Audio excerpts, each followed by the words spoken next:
بلکہ ایک روایت میں آتا ہے جو اولاد ہے مجبنہ بھی ہے مبخلہ بھی ہے، یعنی کوئی شخص جب صاحب اولاد نہیں ہوتا تو بڑا بہادر ہوتا ہے، مشکل میں چھلانگ لگا دیتا ہے اور شاہ خرچ بھی ہوتا ہے، لیکن اولاد کے بعد تھوڑا تھوڑا بخیل ہو جاتا ہے اور تھوڑا تھوڑا بزدل ہو جاتا ہے۔ تو کہا یہ مبخلہ بھی ہے مجبنہ بھی ہے، تھوڑی بخیل بھی بنا دیتی ہے، تھوڑا سا بزدل بھی بنا دیتی ہے۔ کہا مومن بخیل ہو سکتا ہے؟ کہا نہیں، مومن جو ہے وہ بہادر سخی ہوتا ہے، لیکن ہو سکتا ہے کبھی بخل بھی کر جائے۔ مومن کیا بزدل ہو سکتا ہے؟ نہیں، بہادر ہوتا ہے، لیکن ہو سکتا ہے کبھی وہ بزدلی بھی کر جائے۔ تیسرا سوال حضور سے پوچھا گیا، مومن جھوٹا ہو سکتا ہے؟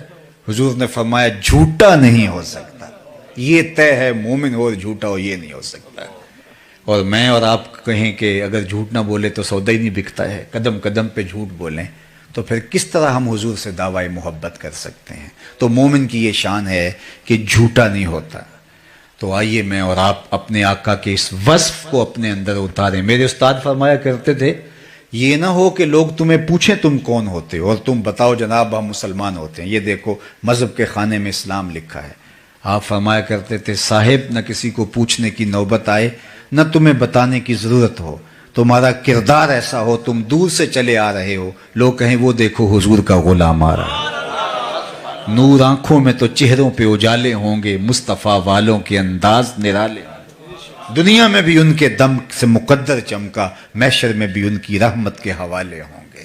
تو آئیے میں اور آپ ان کی محبت کا ادعا رکھتے ہیں، کمزوریاں ہیں ہمارے اندر، ان کمزوریوں کو دور کریں اور اپنے آقا کے اوصاف کا عکس اپنے سینے کے اندر اتار لیں تاکہ ہم آقا کے غلام نظر آئیں، آقا کے نوکر نظر آئیں، عکس نظر آئے حضور علیہ السلام کی سیرت کا ہماری زندگی پر، ہمارے شب و روز پر۔ آخری بات جو ام المومنین نے حضور علیہ السلام کے لیے کہی کہ وَتُعِينُ عَلَى نَوَائِبِ الْحَقِّ، کہ جب کوئی حق پہ ہوتا ہے اور کوئی اس کی مدد کرنے والا نہیں ہوتا اور ہم سمجھتے ہیں اس کے ساتھ آپ کھڑے دکھائی دیتے ہیں، سچائی کے ساتھ کھڑے ہو جانا، حق اور حقانیت کے ساتھ ڈٹ جانا، یہ بعض اوقات ایسی صورتحال ہوتی ہے کہ بہت ہی مشکل ہو جاتا ہے، لیکن جو پیغمبر نبی رحمت صلی اللہ علیہ وآلہ وسلم کی سیرت کا سبق ہمارے لیے وہ یہی ہے کہ ہر صورت کے اندر آپ حق اور حقانیت کا ساتھ دو اور اس کے ساتھ کھڑے ہو کر کے اس کو تقویت فراہم کرو، اس کو طاقت دو، اس کو توانائی دو۔ اگر حق اور حقانیت کے ساتھ آپ نہ کھڑے ہوئے تو اس کی حوصلہ شکنی ہوگی اور جبر ظلم غالب آ جائے گا، اور جب ظلم اور جبر غالب آ جاتا ہے تو پھر معاشرتیں برباد ہو جاتی ہیں۔ تو یہ 6 نمایاں وصف حضرت ام المومنین سیدہ عائشہ رضی اللہ، حضرت خدیجہ الکبریٰ رضی اللہ تعالی عنہا نے بیان کیے۔ اس آئینے کے اندر ہم اپنے آپ کو دیکھنے کی کوشش کریں کہ اس آئینے میں ہمارا چہرہ کیسے دکھائی دے رہا ہے، واضح دکھائی دے رہا ہے، شفاف لگ رہا ہے، یا دھندلا دکھائی دے رہا ہے، یا ایسا ہے کہ ہمیں اس آئینے میں اپنا آپ دکھائی ہی نہیں دے رہا، ہم اور ہیں آئینے پیمبر اور ہے، جو اقبال نے کہا تھا دل مسلمان ہے تیرا نہ میرا، تو بھی نمازی میں بھی نمازی۔ اس آئینے میں ہمیں اپنا آپ نظر ہی نہیں آ رہا، عکس ہی نظر نہیں آ رہا، ہمارے طرز طور طریقے، انداز حیات اور زندگی کے تہور ہی کچھ اور ہیں اور ہمارے آقا کی سیرت کچھ اور ہے۔ اگر دھندلی تصویر اپنی نظر آتی ہے تو اس کو واضح کرنے کی کوشش کریں۔ قصور آئینے کا نہیں ہے، قصور جو ہے وہ ہمارا ہے، ہم نے اپنے چہرے کو صاف کرنا ہے۔ میاں صاحب پنجابی کا پھر مجھے حوصلہ ہو گیا، انہوں نے کہا تھا کہ شیشے اتے کٹا جمیا تے کنداں چاڑی جاندے۔ شیشے اتے کٹا جمیا یعنی جو آئینہ ہوتا ہے اس کے اوپر گرد کو ڈال دے تو پھر وہ دیواروں کو صاف کر رہا ہوتا ہے۔ شیشے اتے کٹا جمیا، یہ انسان کی اپنی کیفیت ہے۔ شیشے اتے کٹا جمیا کنداں چاڑی جاندے، جلداں نوں اے سانپ کے رکھ دے ورکے پھاڑی جاندے، یعنی جلد کو بڑا سنوار کے رکھا ہے، پیکنگ پہ زور ہے لیکن جو اندر ہے اس پہ زور نہیں ہے۔ تو اس لیے میں اور آپ دیکھیں کہ ہمارا اندر آقا کریم کے بتائے ہوئے طریق کی مطابقت میں ہے تو مبارک، نہیں تو آپ کو مجھے مل بیٹھ کے سوچنا چاہیے، یہاں سے اٹھ کے جا کے سوچیں، کل سوچیں، سوچتے رہیں کہ ہمارے آقا کی سیرت کے یہ نمایاں خد و خال ہیں، اور اس آئینے میں ہم اپنے آپ کو دیکھتے ہیں تو کیا ہماری تصویر ابھر کے کوئی سامنے آتی ہے؟ ہمارا کوئی عکس بنتا ہے کہ جو ان اوصاف کے ساتھ مزین ہو؟ اگر بنتا ہے تو مجھے آپ کو مبارک ہو، اور اگر نہیں بنتا تو ان عالی مرتبت ہستیوں کی دعا سے ہم اللہ کی بارگاہ میں عرض کرتے ہیں کہ اللہ ہمیں اپنے آقا و مولا حضور ختم المرتبت کی سیرت کا عکس نصیب فرما دے، جو ہمیں دیکھے اسے مصطفیٰ جان رحمت یاد آئیں۔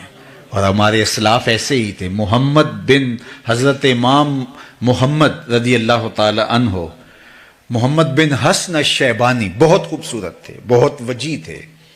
تو جب وہ بصرہ آئے نا تو کوئی شخص امام محمد سے مناظرہ کرنے آیا، عیسائیوں کا پادری تھا، اس نے کہا میں مسلمانوں کے امام سے مناظرہ کروں گا۔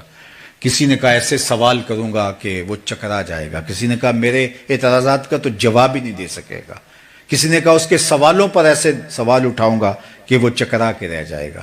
لیکن امام محمد ظاہر اور باطن حضور علیہ الصلوۃ والسلام کی سیرت کے سانچے میں ڈلے ہوئے تھے۔ جو ہی آئے، نورانی چہرہ اور سر پہ سفید امامہ اور سنت کا جسم پہ جامہ، گھوڑے پہ سوار، اور جو ہی تشریف لائے تو وہ جو مناظرہ کرنے کھڑا تھا اس کے لبوں پہ کلمہ جاری ہو گیا۔ تو مسلمانوں نے کہا او تو مناظرہ کرنے آیا تھا، تو کلمہ پڑھ رہا ہے؟ تو اس نے جو جواب دیا وہ سننے کے قابل ہے۔ اس نے کہا جب میں نے امام محمد کے چمکتے ہوئے روشن چہرے کو دیکھا تو میں نے کہا جب مسلمانوں کا چھوٹا محمد اتنی شان والا ہے، بڑا محمد کیسا ہوگا؟ یہ شان ہے خدمت گاروں کی، سرکار کا عالم کیا ہوگا؟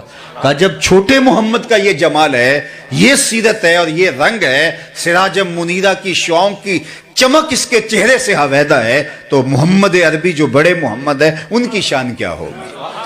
تو اس لیے امتی کو دیکھ کر لوگ مصطفیٰ پہ درود پڑھیں۔ جس نبی کا یہ امتی ہے وہ نبی کیا شان کا مالک ہوگا۔ لیکن جب ہم کسی سے دھوکہ کریں گے، جب کسی کو 2 نمبر مال دیں گے، کسی سے جھوٹ بولیں گے، کسی کو فراڈ کریں گے، تو پھر لوگ کہیں گے یہ مسلمان ہوتا ہے، تو بات کہاں تک جائے گی؟ اس لیے ہمیں ان کی سیرت کے سانچے میں اپنے آپ کو ڈھال کر کے اس نقشے کے اندر اپنے آپ کو لانا ہوگا کہ دور سے پہچانے جائیں کہ ہم محمدی ہوتے ہیں، ہم حضور کے غلام ہوتے ہیں، ہم حضور علیہ الصلوۃ والسلام کے نوکر ہوتے ہیں۔ چوں بنا میں مصطفیٰ خانم درود، از خجالت آب می گردد وجود، عشق می گوید کے محکوم غیر، سینائے تو از بتا مانند دیر، تا نداری از محمد رنگ و بو، بر زبان خود میالہ نام ہو۔ اقبال کہتے ہیں اگر تو وہ عادتیں اختیار نہیں کر سکتا تو اپنی زبان سے ان کے نام کو میلا نہ کرنا۔ ان کا نام لیا ہے تو پھر لاج بھی رکھنی ہے، دور سے پتا چلے یہ حضور کا غلام ہوتا ہے، یہ حضور کا نوکر ہوتا ہے۔ اب اس پر صرف ایک بات عرض کر کے میں اجازت چاہوں گا۔ قریش مکہ نے بہت تنگ کیا اہل ایمان کو، تو حضرت ابو بکر ایک دن اکتا گئے اور مدینہ المنورہ مکہ المکرمہ چھوڑ کے باہر جانے لگے۔ تو راستے میں ان کو ابن الدغنہ ملتا ہے جو قریش کا سردار تھا۔ تو اس نے کہا ابو بکر کدھر جا رہے ہو؟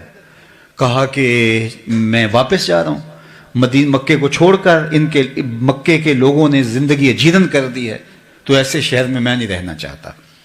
تو اس نے کہا نہیں ابو بکر تم واپس آؤ، تمہارے جیسے لوگ اگر شہر سے چلے جائیں تو شہروں کی رونقیں ختم ہو جائیں گی۔ تو ابن دغنہ نے حضرت ابو بکر کو کہا کہ تمہاری امان میں دیتا ہوں، تم میری امان میں ہو، واپس آؤ، اور تم نہیں جا سکتے۔ اور اس نے لفظ کہا ابو بکر تم کیسے جاؤ گے؟ اِنَّكَ لَتَصِلُ الرَّحِمَ وَتَحْمِلُ الْكَلَّةَ وَتَكْسِبُ الْمَعْدُومَ وَتَقْرِي الضَّيْفَ وَتَصْدُقُ الْحَدِيثَ وَتُعِينُ عَلَى نَوَائِبِ الْحَقِّ۔ ابو بکر تم تو صلہ رحمی کرتے ہو، جس کا کوئی کمانے والا نہیں اس کے لیے کماتے ہو، جس کا کوئی بوجھ اٹھانے والے نہیں اس کا بوجھ تم اٹھاتے ہو، تم سچ بولتے ہو، مہمان نواز ہو، جس کے ساتھ کوئی کھڑا نہیں ہوتا اس کے ساتھ تم کھڑے ہوتے ہو۔ جو وصف حضور کے بیان کیے تھے حضرت ابو بکر کے، وہی وصف ایک کافر نے بیان کیے۔ معلوم ہوا یہ ہوتا ہے مصطفیٰ کی ذات میں فنا ہونا، یہ ہوتا ہے محبوب کی ذات کے اندر اپنے آپ کو گم کر دینا۔ ان کی ہر سنت ہو ثاقب جان و دل سے بھی عزیز، مصطفیٰ کی ذات میں ایسے فنا ہو جائیے۔ تو حضور ابو بکر صدیق رضی اللہ تعالیٰ عنہ وہاں بھی دیکھتے ہیں کہ لوگ حضرت ابو بکر صدیق کو دیکھ رہے ہیں، کبھی حضور کو دیکھ رہے ہیں، ایسے فنائیت حضور کی ذات میں ہوتی ہے۔ تو جب حضور مدینے میں داخل ہو رہے ہیں تو حضرت ابو بکر رضی اللہ تعالیٰ عنہ کپڑا تان دیتے ہیں حضور کے اوپر، تاکہ لوگوں کو پتہ چلے آقا کون ہے اور غلام کون ہے۔ تو اس طرح حضور علیہ السلام کے سانچے میں ڈل گئے، اور یہاں ان کے وصف دیکھیے. تو کیا میں اور آپ اپنے آقا و مولا کے اوصاف حمیدہ کو اپنے اندر اتار کر کے اپنے آقا کریم علیہ السلام کے لیے لوگوں کے دلوں میں درود کے ماحول کو پیدا کیوں نہیں کر سکتے؟ نہ یہ کہ لوگ ہماری کرتوتوں کو دیکھ کر کے ہمارے پیغمبر اور دین اور اسلام کے بارے میں کوئی بات کریں. اللہ تعالیٰ جل شانہ ہمیں حضور کی سیرت کا نور عطا کر دے. کار ما آخر شدو آخر ز ما کار نشد، مشت خاک ما غبار کوچائے یار نشد.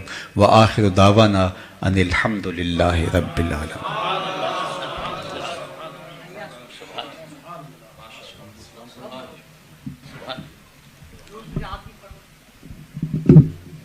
کچھ کلمات ہو جائیں تو لوگوں کی تشفی.